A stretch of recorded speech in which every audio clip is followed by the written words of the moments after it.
Sobre este tema, início da vida e espiritualidade, nós vamos receber, para nos apresentá-lo, Elizabeth Nasser, médica ginecologista, membro fundadora da AME-ABC, professora universitária na Faculdade de Medicina do ABC. Bom dia a todos. É com muita alegria que nós estamos aqui, da AME-ABC, para recebê-los. Sintam-se todos abraçados. Nós estamos realmente muito felizes de poder dividir com vocês parte do nosso estudo, das nossas reflexões, das nossas pesquisas. Então, saibam que esse é um momento muito importante para cada um de nós da AME-ABC. E gostaria que vocês também se sentissem com a mesma felicidade que nós estamos. Nós vamos conversar sobre um tema que não... O início da vida é um tema que não tem fim. Existem várias teorias, existem várias reflexões sobre o tema, e nós vamos aqui buscar, então, trazer para vocês um pouco do que nós estudamos e compilamos sobre o tema. A definição de vida é uma definição que encontra nas diversas correntes teorias diferentes. Nós vamos encontrar reflexões que médicos afirmam como início da vida, filósofos, juristas, líderes religiosos.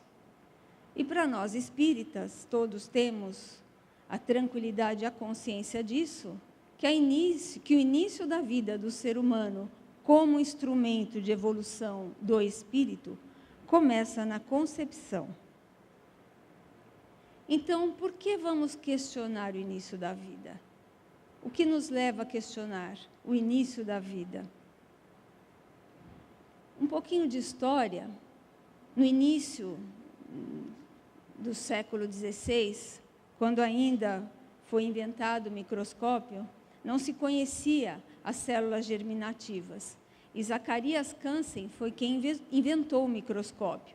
E, em 1677, Anton van Leeuwenhoek descreveu o espermatozoide e o chamou de animácule. E, a partir daí, já começaram as teorias de como começa a vida. Existem, então, duas teorias naquele momento, são teorias pré-formistas. A teoria dos ovistas dizia que o feto se desenvolve a partir de um pequeno embrião encontrado dentro do óvulo não fecundado. E a teoria dos animaculistas dizia que o feto se desenvolve a partir de um embrião dentro do espermatozoide. Mas essas teorias caíram por terra, quando vários cientistas rebateram, afirmando que o embrião vem mesmo da união desses dois, dos óvulos e dos espermatozoides. E aí, então, começam as várias teorias sobre o início da vida. A primeira delas, já em tempos mais modernos, fala da autoconsciência e do uso da razão. Essa é uma teoria que diz que para ser uma pessoa é preciso haver no indivíduo nível de autoconsciência e capacidade de uso da razão. Para esta teoria ser verdadeira, a pessoa já deve ter nascido e já ter algum nível de consciência e capacidade de usar a razão. Em seguida, a teoria de formação do sistema nervoso. Essa teoria diz que a vida começa a partir de quando é possível que o embrião tenha sensibilidade, já tenha tecido nervoso. E isso ocorre a partir do 15º ao 40º dia. Ele deve ter, então, atividade elétrica. E essa atividade elétrica aparece por volta das 8 semanas. E aqueles que sustentam essa teoria o fazem porque se baseiam na teoria da morte, quando dizemos que a morte é quando há ausência de atividade elétrica no cérebro. Então, pensam assim, então, quando começar a atividade elétrica no cérebro, começa a vida. A teoria da anidação, que é a teoria que diz que o embrião é considerado uma pessoa quando, e com direitos na ordem civil, somente depois que está completa a nidação ou a implantação no útero materno. E isso acontece por volta depois do 5º ao 14º dia após a fecundação. A fecundação ou a concepção é o momento em que o óvulo se encontra com o espermatozoide na porção distal da trompa. Então, essa aqui é um corte do útero. O espermatozoide vai entrar pelo trato genital feminino e vai se encontrar com um óvulo que saiu do ovário, vai se encontrar nesta região e, passados 5 a 14 dias, ele vem se implantar no útero materno.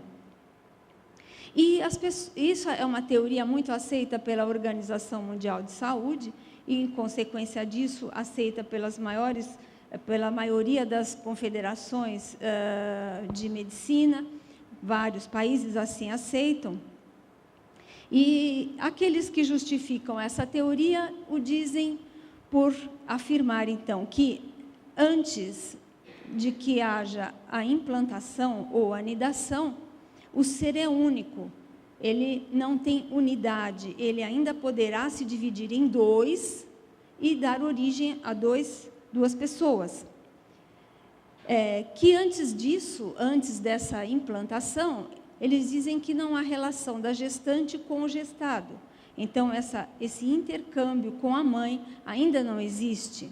E também porque, até esse momento, a seleção natural acaba eliminando grande parte dos óvulos fecundados, o que é verdade. Sabemos que 50% a 70% de óvulos fecundados são eliminados naturalmente, sem que a mulher nem saiba que tenha havido a fecundação. E a teoria da fecundação é aquela que diz que a vida começa quando do encontro do gameta feminino, o óvulo, com o gameta masculino, o espermatozoide.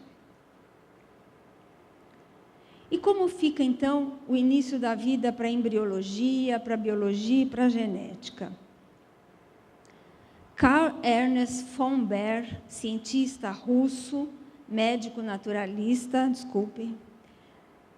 ele é anatomista, biólogo, então ele inicia o estudo da embriologia e demonstra que o embrião ele é formado por vários folhetos e esses folhetos darão origem a diferentes órgãos e sistemas. E em 1827 é quando ele, através de estudos, descobre o óvulo dos mamíferos, comprovando que o início da vida se dá após a fecundação. Jérôme Lejeune é um geneticista francês. Ele viveu de 1926 a 1994 e afirma nas suas publicações que desde a fecundação do ovócito pelo espermatozoide já existe um ser humano com o seu princípio vital próprio e com todas as informações que caracterizam uma autêntica pessoa humana. Ou seja, ele afirma, através de estudos genéticos, que já no momento da fecundação já existe material genético suficiente para determinar toda a característica da pessoa, que a partir daí está se formando. Doutora Madalena Zernica Goetz, de Cambridge, ela é uma geneticista também, ela mostrou em 2002 que a primeira divisão do zigoto, o zigoto é a célula ovo, que é a célula fecundada, não se dá por acaso, mas ela já define o nosso destino e todas as características que vamos desenvolver. Ela reafirma aquilo que foi dito anteriormente. Por volta de 2005, 2004, quando começou a haver muitos debates em vários veículos da imprensa, no mundo científico, nas religiões, na ciência, a respeito do início da vida, porque queria-se saber quando começa a vida, porque começaram a haver muitas indagações para se saber quando que se pode interferir ali, né, sem estar comprometendo de uma forma, enfim, uma forma de abortar essa vida, né? Então, a revista Super Interessante, em 2005, ela escreve assim: biologicamente, é inegável que a formação de um novo ser com um novo código genético começa no momento da união do óvulo com o espermatozoide. E o Dr. Keith Moore, um embriologista que estuda a questão embriológica a fundo, ele é editor de um livro de embriologia clínica adotada pela maioria das faculdades de medicina. E este livro, em todas as suas edições, ele está na 9ª edição atualmente, editada em 2013, ele diz que o desenvolvimento humano inicia-se na fecundação, quando o espermatozoide se une a um oócito para formar uma única célula, o zigoto. E ele ainda continua dizendo: o desenvolvimento humano é um processo contínuo, que começa quando, o ovócito de uma mulher é fertilizado pelo espermatozoide de um homem. E ele usa essa palavra contínuo e diz que o zigoto vai se transformar num embrião, depois num feto, num bebê, numa criança, num jovem, num adulto, um velho. Este é o contínuo da vida, e sobre ele não temos a autonomia de interferir. E isso está lá no livro de embriologia clínica adotado pelas faculdades de medicina. Bom, então, de 1827 até agora, qual é o dado científico novo que gerou tanta polêmica em torno do início da vida? Se tem tudo isso, né, de afirmações, então por que tanta polêmica? Tem interesses econômicos aí? Interesses sociais, a sociedade se mobilizando para querer definir quando começa a vida, quando eu posso interferir nesse momento? Interesses políticos, existem políticas governamentais que estão interferindo, questionando o início da vida, e os direitos da mulher, interesses científicos. Então, o que é que tanto está incomodando para que se questione sobre o início da vida? Sabemos, então, que não existe polêmica sobre tudo aquilo que foi apresentado até agora, sobre esses pontos que são bem definidos pela biologia, pela embriologia e pela genética. Ele diz que o desenvolvimento humano começa na fertilização, que o zigoto e o embrião são organismos humanos vivos, e que na 8ª semana o embrião já tem o sistema nervoso constituído, e a partir de 12 semanas ele já tem os seus órgãos e os seus sistemas organizados. Eu gostaria de passar um vídeo para vocês. Esse vídeo eu acredito que muitos de vocês já conhecem, mas é mais para ilustrar o nosso momento.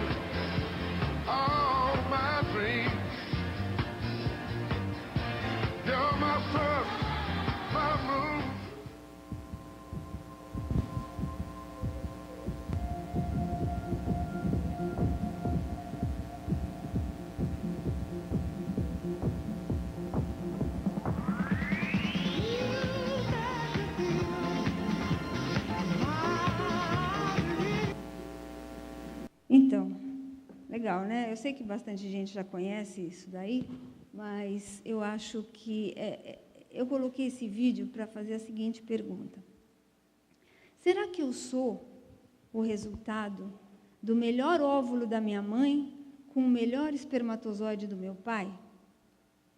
Será que eu sou o resultado daquele espermatozoide mais esperto, mais galanteador, né? Será que é tudo isso? Não, gente, nós somos o resultado do óvulo necessário e do espermatozoide necessário para dar uma condição ao meu espírito eterno de cumprir os meus compromissos reencarnatórios. É simples.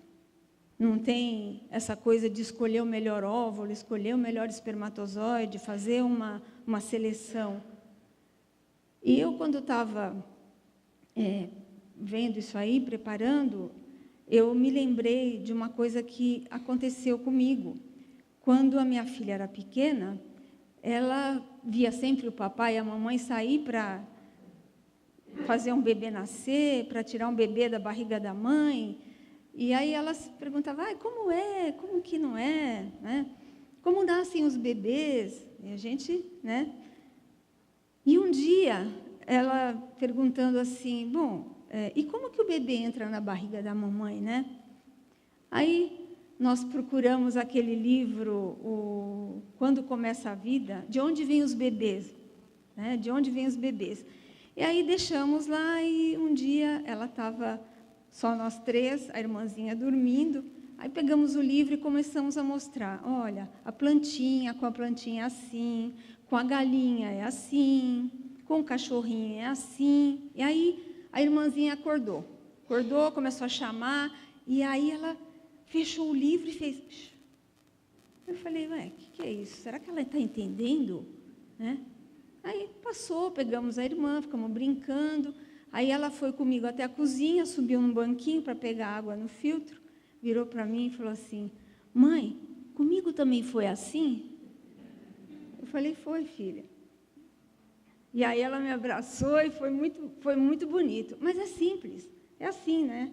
Não tem muita coisa para a gente ficar pensando. Nós somos aquilo que precisamos ser em termos de parte física, para dar espaço para que esse espírito consiga, durante essa encarnação, cumprir tudo aquilo que ele prometeu e se propôs a prometer no mundo espiritual. Então, quando começa a vida para o espiritismo, né?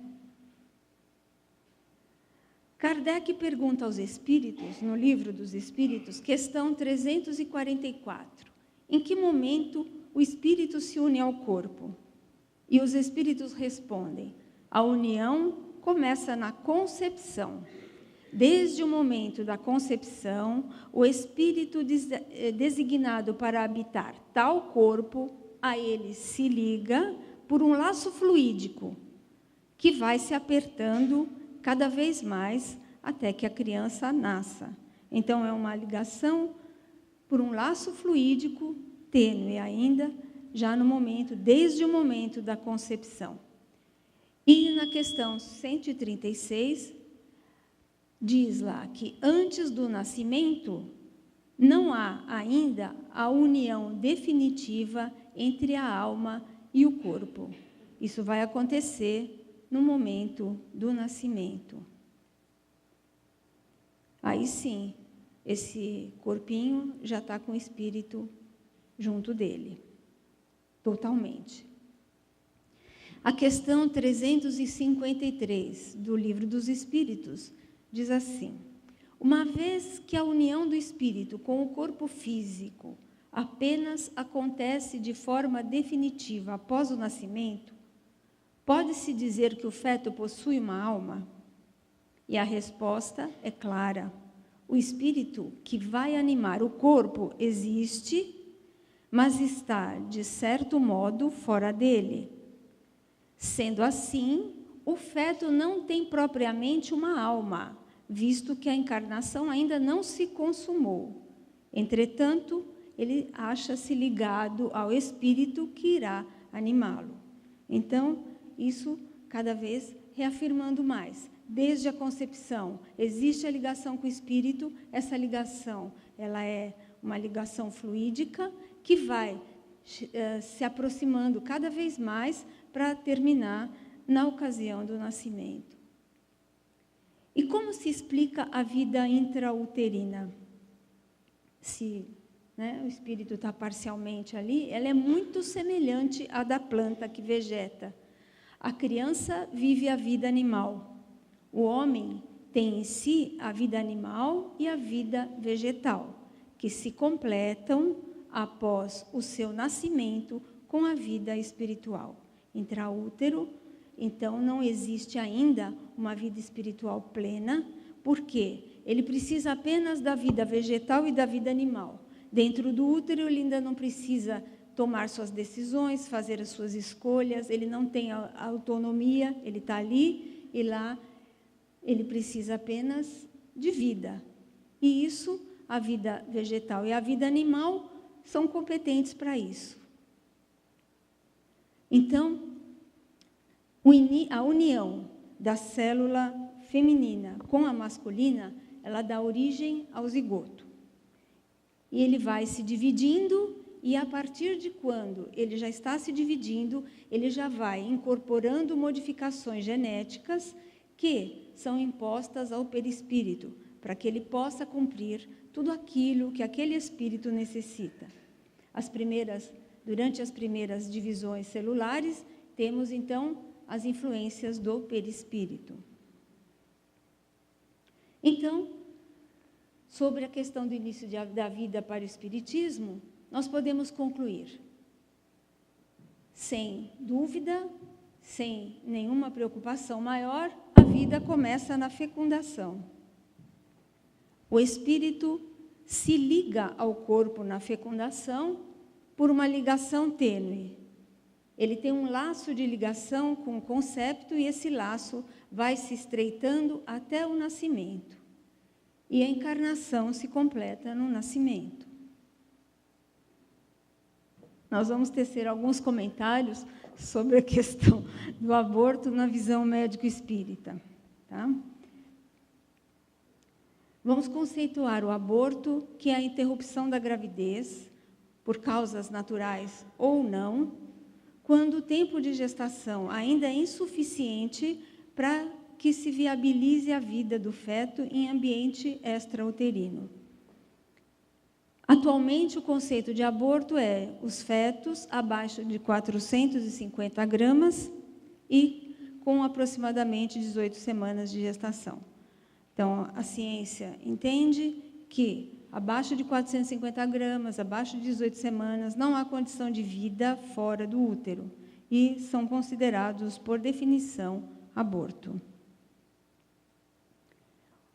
Nós sabemos que o Código Penal brasileiro ele não autoriza a realização do aborto. O aborto não é autorizado por lei no Brasil e existem duas exceções no artigo 128 desse Código, que é quando eles dizem que o aborto poderá ser realizado de forma legal, que é quando há risco de vida materno.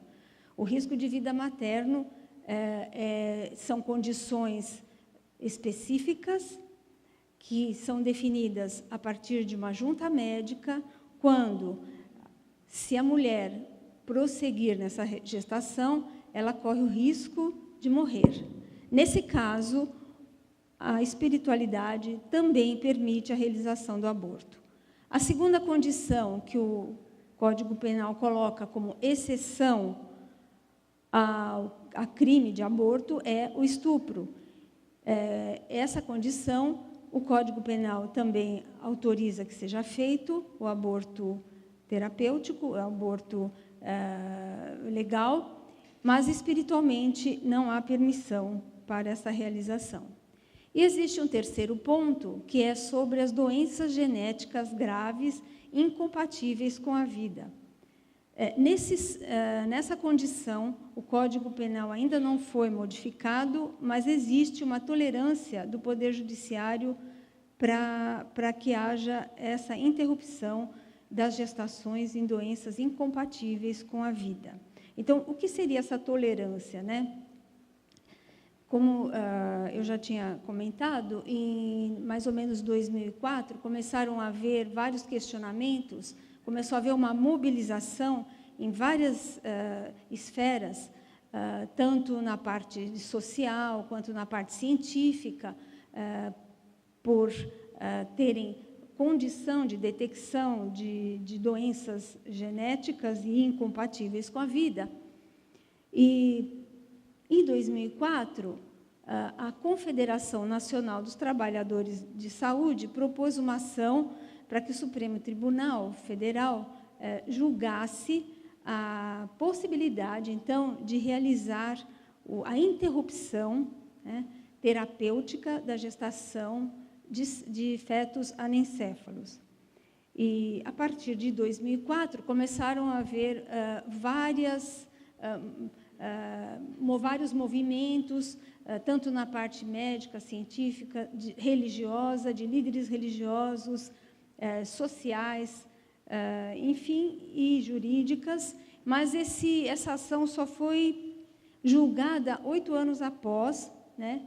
E hoje eles e há 8 anos depois dessa ação ter sido proposta, os ministros decidiram pelo placar de 8-2, 8 a favor e 2 contra, que a interrupção terapêutica induzida da gravidez de um feto anencéfalo não configura crime de aborto. Então, a partir daí, criou-se uma força vinculante, que eles dizem que cada vez que acontecer um caso de feto anencéfalo, a opinião do Supremo Tribunal Federal deve orientar o entendimento dos tribunais. Ou seja, chegando um caso num tribunal, a mulher tem a possibilidade de realizar o aborto no caso dos anencéfalos, cujo diagnóstico é feito através de ultrassonografia, e vamos ver o que é um anencéfalo, né? A anencefalia, então, é uma grave malformação fetal em que ocorre falha do fechamento do tubo neural, que é a parte primeira que vai dar origem ao sistema nervoso do feto. E, nessa condição, existe uma ausência do encéfalo, que é esta parte aqui, ou parte dele, né? Permanece o tronco cerebral, né? E cerca de 65% desses fetos já tem óbito intraútero, mas uma parte deles nasce vivo, tem batimentos cardíacos, apresenta movimentos respiratórios, mesmo depois do nascimento, e tem possibilidade de viver algumas horas, alguns dias, e existem casos de anencéfalos que viveram até meses. Para a ciência médica, o que fica, né, de verdade sobre a anencefalia, né? É uma associação da anencefalia, é uma associação que tem uma grande frequência com as complicações maternas.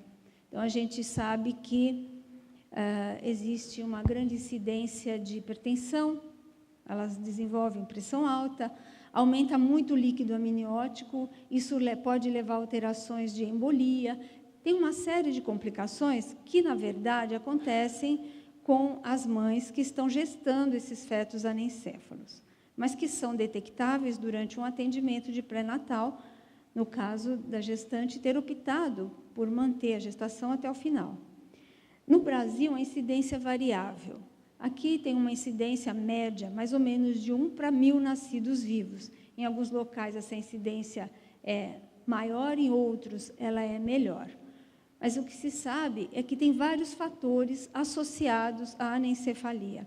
E o mais comum deles é a deficiência de ácido fólico, que é uma substância que, inclusive, para prevenir qualquer tipo de malformação do tubo neural, da parte nervosa do feto, é feita em gestações que pode-se fazer o planejamento em termos de a mulher, eu estou pensando em engravidar, então a gente já faz uma prescrição de ácido fólico para ela meses antes dela gestar. já para prevenir, não só essa, como algumas malformações do sistema nervoso.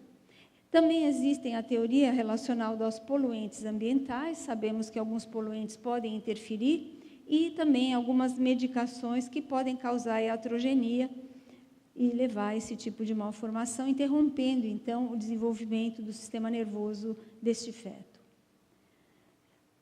Bom, em 2004, o Dr. Ives Gandra da Silva Martins, um emérito jurista, publica, na época em que começaram todas as discussões, em que aquela ação chegou ao Supremo Tribunal, ele então faz uma publicação a respeito da opinião dele, baseado na Constituição, dizendo que, são palavras dele, no artigo que diz a concepção do ser humano à luz do direito, publicado numa revista de 2004.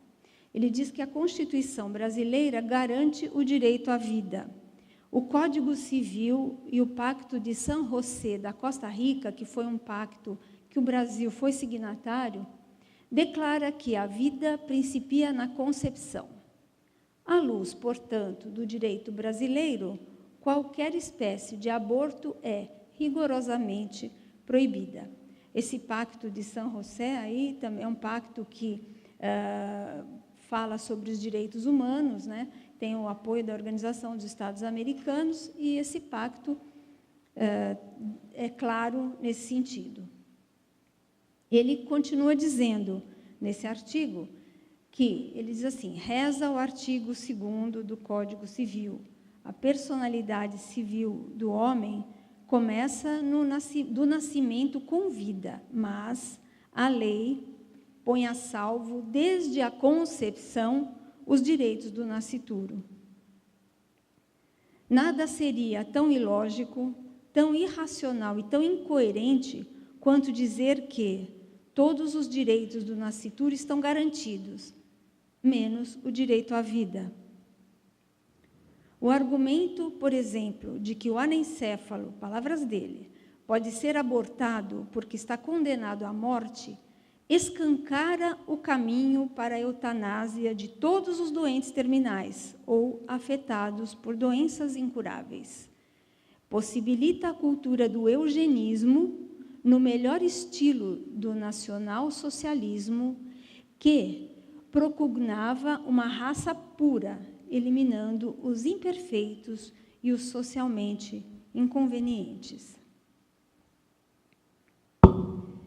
Então, qual é a situação jurídica atual, então? Então, o Código Penal, ele não considera a interrupção terapêutica da gravidez em casos de anencéfalo como uma exceção ao crime de aborto. Ele ainda não considera. Mas o Supremo entendeu que esta conduta não pode ser caracterizada como um crime. Então, a partir daí, a decisão do Supremo orienta, portanto, o entendimento dos tribunais. Então, atualmente, a situação jurídica é esta que se apresenta. A mulher que chegar com anencéfalo, ela poderá interromper a sua gravidez sob a proteção jurídica atualmente. Bem, e para o Espiritismo, né? O que eles falam sobre isso, né? Então, a pergunta é, que objetivo visa a providência, criando seres desgraçados como os cretinos e os idiotas? Então, qual é a da providência, né? E a resposta vem, os que habitam corpos de idiotas são espíritos sujeitos a uma punição, sofrem por efeito de constrangimento e pela impossibilidade de se manifestarem mediante órgãos não desenvolvidos ou desmantelados. Então, aqui nós temos o entendimento de que venha como vier, né, seja a malformação grave ou não, a malformação do corpo ou da mente, é aquele corpo, aquele necessário para o atendimento da necessidade reencarnatória daquele espírito. E, para os pais, como fica? Então, os pais também estão envolvidos neste compromisso reencarnatório e necessitam passar por esta experiência. E qual é a posição, então, do Espiritismo na questão do aborto terapêutico? O aborto provocado não será crime ante a justiça divina quando ele tem por finalidade salvar a vida da mãe, quando o seu organismo não possuir condições para dar sequência ao desenvolvimento do feto. Isso está na pergunta 359, que Kardec faz aos espíritos assim: dado o caso que o nascimento da criança pusesse em perigo a vida da mãe dela, haverá crime em sacrificar-se a primeira para salvar a segunda? E os espíritos são claros: preferível é se sacrifique o ser que ainda não existe, a sacrificar-se o que já existe. E aí, tudo isso tem um porquê, né? Então, talvez até aí seja o compromisso desse casal, dessa família. Existem, nós sabemos, várias políticas de controle populacionais, existem várias fundações, ONGs, que trabalham pela aprovação do aborto, e elas reúnem interesses econômicos, interesses sociais, interesses demográficos, políticos. E isso daí faz parte de uma estratégia que o Brasil está sofrendo para uma pressão para a legalização do aborto. E, inclusive, de fundações e de organizações de fora do Brasil, como a Fundação Ford, as organizações Rockefeller, né, a Fundação Internacional de Planejamento Familiar e o relatório Kissinger, todos eles citados muito nas questões que querem a legalização do aborto. E sabemos também que a Organização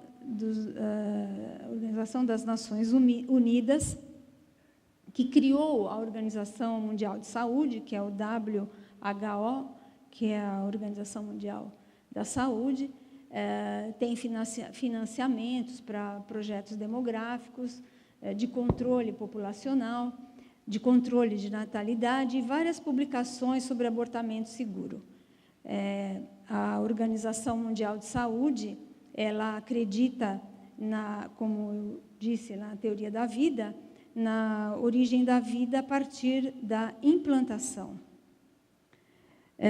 E nesse site da WHO, que é World Health Organization, que é a Organização Mundial de Saúde, está lá, expandindo acessos para o aborto médico nos países em desenvolvimento. Então, eles divulgam técnicas para o aborto induzido. A gente sabe, tem preocupação legítima com gestação da adolescência, a gestação das menos desejadas, né? Talvez, né, vai atrapalhar a vida dessa menina, vai tirar essa menina dos bancos escolares. Sabemos que devemos trabalhar evitando o aparecimento de procedimentos clandestinos. Isso realmente é uma coisa que deve ser muito atenção, né, da saúde e das políticas, que devemos promover a saúde e bem-estar das mulheres, não temos dúvida quanto a isso, mas o caminho óbvio é a educação das famílias, a educação das crianças, já desde pequenininha, aprendendo como fazer o planejamento, como se proteger das doenças, como se proteger de uma gestação indesejada ou não planejada. E Emmanuel, através de Chico Xavier, ele diz assim, sobre sexo: não proibição, mas sim educação, não indisciplina, e sim controle, não impulso livre, mas responsabilidade. Fora disso é teorizar simplesmente, para depois aprender e reaprender com a experiência. O posicionamento da AME Brasil frente a essa questão, diz que o embrião não pertence à mãe. Ele não pertence ao pai, não pertence ao juiz e nem à equipe médica. Por quê? Ele tem uma vida que lhe foi outorgada. E aquela vida é um patrimônio inerente à sua condição de organismo humano. E isso vale para todo feto, mesmo os que têm anomalias incompatíveis com a vida. Então, como conclusões, a vida é um bem, é uma concessão que nos foi outorgada e que dela não se pode dispor. E, além disso, devemos cuidar muito bem dela, né? Diante deste organismo vivo, a questão básica é: quem tem direito de eliminar esse organismo? É o médico, a mãe, o pai, o Estado? Quem? Do ponto de vista ético, quem é que pode decidir se um ser vive ou morre? Então, são perguntas muito chocantes, para que a gente realmente entenda que o que vale é que a vida é um bem, e esse bem que foi outorgado, ele é próprio daquele ser. Eu gostaria de terminar aqui a apresentação fazendo algumas reflexões que, certamente, alguns de nós pode já ter praticado aborto, e nessa vida, em outra vida, e isso, felizmente, nós temos a nosso favor a misericórdia divina, e a misericórdia divina, ela nos protege e nos dá possibilidades de compensar qualquer erro que tenha acontecido. E existem várias as formas de sublimar um ato errado, e podemos nos concentrar em coisas positivas, fazendo prece por esse espírito que foi, fazendo benfeitorias, ajudando crianças carentes, apoiando as mães que estão em dúvida sobre esse momento, fazendo trabalhos voluntários, colaborando com crianças na educação, atendendo a infância desassistida e até, por que não, adotando uma criança. Então, se alguém passou por este momento já na vida, não fique tranquilo, fique tranquila, ou tranquilo também, que a misericórdia divina está a nosso favor. O que nós temos que fazer é mudar o pensamento, as atitudes, a partir de agora. Muito obrigada.